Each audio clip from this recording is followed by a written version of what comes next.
Pemirsa, kasus demam berdarah atau DBD di Kabupaten Ogan Komering Ilir, Sumatera Selatan meningkat. Sedikitnya dalam sepekan ada 20 pasien DBD yang dirawat di RSUD Kayu Agung. Masyarakat dihimbau untuk waspada bahaya DBD di musim penghujan. Sedikitnya ada 20 pasien demam berdarah atau DBD yang dirawat di RSUD Kayu Agung, Kabupaten Ogan Komering Ilir, Sumatera Selatan. Jumlah pasien DBD yang ditangani RSUD Kayu Agung mengalami peningkatan selama 1 pekan terakhir. Di mana sebelumnya hanya ada 13 pasien, kini bertambah menjadi 20 orang pasien yang terjangkit DBD.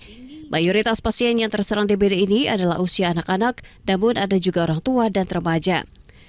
Kasus DBD ini memang rentan menyerang saat musim penghujan karena jentik nyamuk penyebab demam berdarah akan sangat mudah berkembang, khususnya di tempat-tempat yang lembab, kotor, dan air tergenang. Gejalanya pun diantaranya demam panas tinggi, terdapat bintik-bintik merah di kulit, serta susah buang air besar.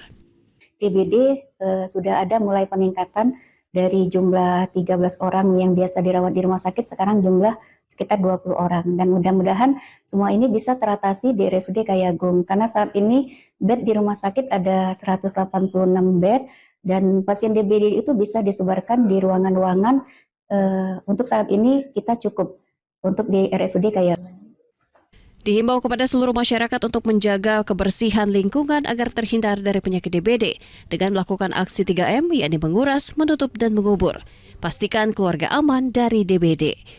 Dari Ogan Komering Ilir, Fitriadi, iNews melaporkan.